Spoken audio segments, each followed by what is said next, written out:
नमस्कार शेतकरी मित्रांनो, आज आम्ही ऑनलाईन प्रशिक्षणाच्या माध्यमातून हुमणी नियंत्रण, लष्करी नियंत्रण आणि आपलं बोंडअळी नियंत्रणासंदर्भात महाराष्ट्र करणार. सुरुवातीला आम्ही हुमणी अळीचं नियंत्रण कसं करावं या संदर्भात मार्गदर्शन करत आहोत. त्याच्यामध्ये जैविक पद्धती पण आहेत, काही रासायनिक पद्धती पण आहेत, पण त्या खर्चिक आहेत. शेतकऱ्याला त्या परवडणाऱ्या जोगत्या नाही आहेत. जेणेकरून शेतकऱ्याला कमी खर्चामध्ये कसं हुमणीचं कंट्रोल करता येईल याचं एक डेमॉन्स्ट्रेशन प्रात्यक्षिक आम्ही तुम्हाला प्रशिक्षणाच्या माध्यमातून समजून सांगतोय.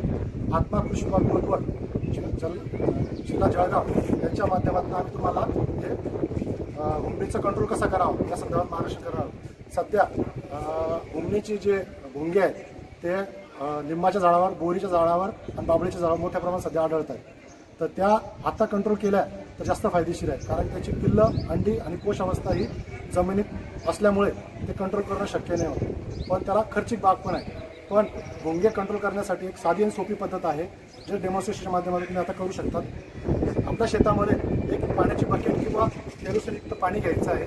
3 काड्या करायच्या अशा आणि त्याला लाईट लावायचं आहे. लाईट लावल्यानंतर रात्रभर ठेवल्यानंतर भुंगे त्या लाईटामुळे आकर्षित होतात आणि ते भुंगे त्या पाण्यात केरोसिनयुक्त पाणी किंवा केमिकलयुक्त किंवा औषधयुक्त पाण्यामध्ये येऊन पडतात. जेणेकरून एक नर आणि मादीचं मिलन होऊन जर अंडे 50 ते 60 अंडे एका वेळेस घालतात तर ते पण कंट्रोलिंग होतं. अशा प्रकारे हुमणीचं हे कंट्रोल होतं.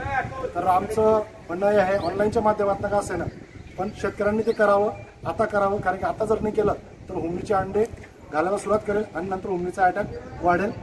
तर तुम्ही कृषी विभागाच्या वतीने, आत्माच्या वतीने सर्व शेतकऱ्यांना आवाहन करण्यात येत आहे की या पद्धतीने सापळा लावायचा आहे, तो प्रकाश सापळा, जेणेकरून त्याचं कंट्रोलिंग होऊ शकेल. थँक्यू.